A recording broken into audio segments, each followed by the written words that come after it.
Breaking news చూస్తున్నాం. దేశంలో సంచలన నిర్ణయాలు తీసుకుంటున్నారు. ప్రధాని మోదీ కాన్వాయ్ భారీగా కుదించారు. 2 వాహనాలే వాడుతున్నారు మోదీ. ఇక మోదీ బాటలోనే తెలుగు రాష్ట్రాల సీఎంలు కూడా వెళ్తున్నారు. కాన్వాయ్ ని 4 వాహనాలకు తగ్గించుకున్నారు CM Chandrababu and deputy CM Pawan Kalyan. ఇక భద్రతా సిబ్బందికి స్పెషల్ బస్ ని ఏర్పాటు చేశారు చంద్రబాబు కాన్వాయ్ లో. ఇక తన కాన్వాయ్ కూడా తగ్గించాలని సీఎం రేవంత్ రెడ్డి అధికారులను సూచించినట్టు తెలుస్తోంది. 4 లేదా 5 వాహనాలకే తన కాన్వాయ్ని కూడా పరిమితం చేసుకునే అవకాశం ఉంది ముఖ్యమంత్రి రేవంత్ రెడ్డి. దేశంలో అసలు ఏం జరుగుతోంది? ఫ్యూయల్ క్రైసిస్ భారీగా పెరగబోతోందా? అంటే ముఖ్యమంత్రులు, ప్రధానులు, డిప్యూటీ ముఖ్యమంత్రులు, మంత్రులు అందరూ తమ కాన్వాయ్ని తగ్గించుకుంటున్నారు, వాహనాల్ని తగ్గించుకుంటున్నారంటే ఏకంగా మోదీ ఏమన్నా మాట్లాడుకొచ్చారు. బిఫోర్ అండ్ ఆఫ్టర్ విజువల్స్ మనం చూస్తున్నాం. బిఫోర్ విజువల్ చూడండి, చంద్రబాబు కాన్వాయ్లో ఎన్ని వాహనాలు ఉండేవనేది. సో బిఫోర్ విజువల్ చూస్తూ ఉంటే మోదీకి సంబంధించినటువంటి వాహనాల సంబంధించి విజువల్ అది. సో ఒకప్పుడు ఆయన వాహనాలు 40-50 వాహనాలు ఉండేవి. ఆయన కాన్వాయ్లో 40 నుంచి 50 వెహికల్స్ ఉండేవి. ఇప్పుడు కేవలం 2 అంటే 2. ముందొక వెహికల్ వెళ్తోంది, వెనకాల ఇంకో వెహికల్ వస్తుంది. 2 వాహనాల్లోనే ఆయన బయటికి వెళ్తూ ఉన్నారు. అయితే చాలా భారీ స్థాయిలోనే వాహనాల్ని తగ్గించుకున్నారు ఆయన. సో ఇవన్నీ కూడా క్రైసిస్, ఫ్యూయల్ క్రైసిస్ రాబోతోందా? దానికి సంకేతాలేనా? డైరెక్ట్గా బంగారం కొనొద్దంటున్నారు, ట్రావెల్స్ బంద్ చేయాలంటున్నారు. అబ్రాడ్కి లేకపోతే ఇతరత్ర టూర్స్ అండ్ ట్రావెల్స్ బంద్ చేయాలంటున్నారు. కంట్రోల్డ్గా మీరు డబ్బులు వాడుకోవాలంటున్నారు. ఆ తర్వాత వాహనాల్ని కూడా తగ్గించుకోవాలనుకుంటున్నారు. పెట్రోల్, డీజిల్ వాహనాల్ని కూడా మీరు వినియోగాన్ని తగ్గించుకోవాలని చెప్తున్నారు. ఇదంతా కూడా త్వరలో భారతదేశంలో ఎదురు కాబోయే క్రైసిసేనా? భారతదేశంలో ఫ్యూయల్ క్రైసిస్ రాబోతోందా? భారతదేశంలో ఇంకోవైపు పెట్రోల్, డీజిల్ ధరలు అమాంతంగా మరొక 1-2 రోజుల్లో ఆకాశాన్ని తాకే అవకాశం ఉంది. 5 నుంచి 10 రూపాయల వరకు పెరిగే అవకాశం కూడా కనబడుతోంది. వాటన్నిటికీ సంకేతాలు ఇప్పుడు మనకు చాలా క్లియర్గా వాళ్ళ కాన్వాయ్ని తగ్గించుకోవడం, వాళ్ళకి సంబంధించినటువంటి వాహనాలని తగ్గించుకునేటువంటి అంశాలను మనం చూడొచ్చు. ఒకసారి మోదీ హైదరాబాద్ వేదికగా సభలోనే మాట్లాడుకొచ్చారు. ఈ కాన్వాయ్ని తగ్గించుకోవాలి, బంగారం కొనొద్దు, డబ్బులు పొదుపు చేసుకోవాలనేది. ఒకసారి ఆయన ఏం మాట్లాడారో చూద్దాం. साथियों, आज जो संकट है उसमें हमें विदेशी मुद्रा बचाने पर भी बहुत जोर देना होगा, क्योंकि दुनिया में पेट्रोल, डीजल इतना ज्यादा महंगा हो गया है, पहले से कई गुना ज्यादा कीमतें बढ़ गई है. तो हम सबका दायित्व है कि पेट्रोल, डीजल की खरीद पर जो विदेशी मुद्रा खर्च होती है, पेट्रोल, डीजल बचाकर हमें वो मुद्रा भी बचानी है. साथियों పెట్రోల్, డీజిల్ ఇప్పుడున్నటువంటి సంకటం, ఈ సంకటంలో పెట్రోల్, డీజిల్ని కొంత వినియోగంని తగ్గించాల్సిందే ఇది అని చెప్తున్నమాట. అయితే ఇప్పుడు ఇవన్నీ కూడా సంకేతాలు. సో మొన్న 5 రాష్ట్ర ఎన్నికలు అయిపోయాయి. అందరం ఊహించినట్టుగానే పెట్రోల్, డీజిల్ ధరలు పెరగబోతున్నాయి. ఇట్స్ ఫర్ ష్యూర్ పెరుగుతాయి.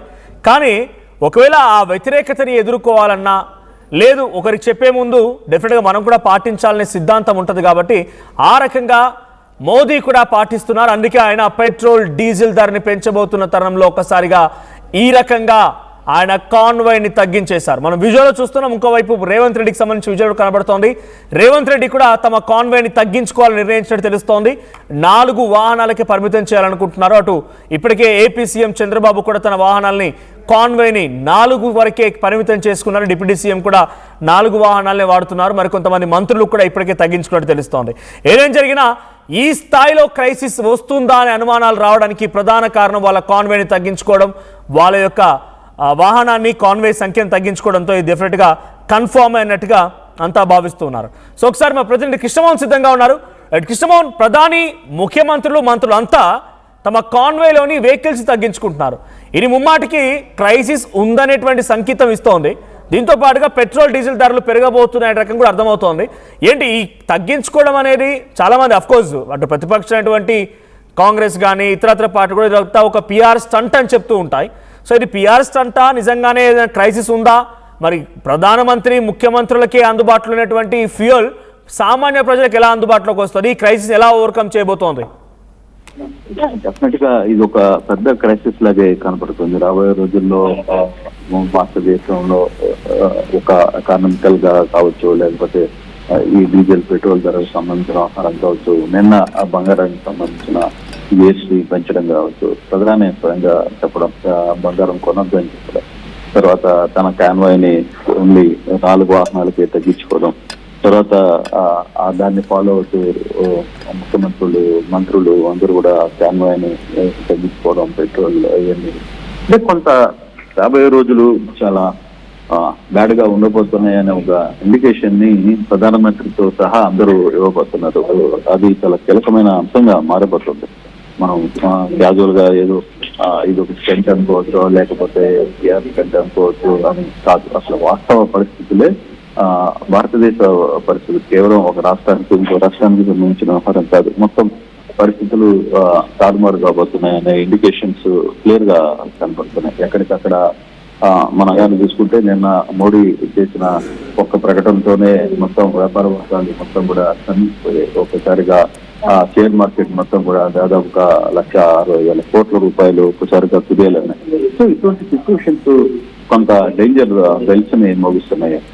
మనం వాస్తవంగా ఈ ఆహారాన్ని కొంత సీరియస్ గా పరిస్థితిని ముందుగానే అర్థం చేసుకోగలగాలి. ముందుగా అర్థం చేసుకుంటున్నారు కాబట్టి ప్రస్తుతం దిశగా చర్యలు చేపట్టాలనేది ప్రధానమంత్రి మోడీ కార్యరూపణ. అందుకే కొంత సీరియస్ గా ఆయన ఏ ఆహారాన్ని అంత ఓపెన్ గా భయపెట్టే పని చేయడు. ఆయన అప్పటికప్పుడు స్ట్రాటజిక్ గా సాయంత్రానికి అప్పటికి ఒక డెసిషన్ ఇస్తే మొత్తం రోజుకి అది ఫాలో అయితే విధంగా అనుసరిస్తున్నారు. అందుకే జనరల్ గా ఎటువంటి విపత్తు లేదా ఎటువంటి క్రైసిస్ లాంటివి వచ్చినప్పుడు ప్రధానులు, ముఖ్యమంత్రి ధైర్యంగా ఉండమని ధైర్యాన్ని చెప్తూ ఉంటారు.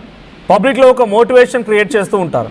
కానీ మోదీ, ముఖ్యమంత్రులు అందరూ, ప్రజాప్రతినిధులు లేకుంటే పబ్లిక్ చేత ఎన్నుకోబడ్డ వాళ్ళంతా కూడా ఇప్పుడు ఈ క్రైసిస్ ని ఓవర్కమ్ చేయాల్సిన సిచ్యువేషన్కి ఒక మార్గాలు వెతకాల్సిన సిచ్యువేషన్ నుంచి వాళ్ళే పాటిస్తూ తగ్గిస్తున్నారు. కాన్వాయ్ సంఖ్యను తగ్గిస్తున్నారు. 2 రోజుల పాటుగా ఇది ఉండబోతోంది.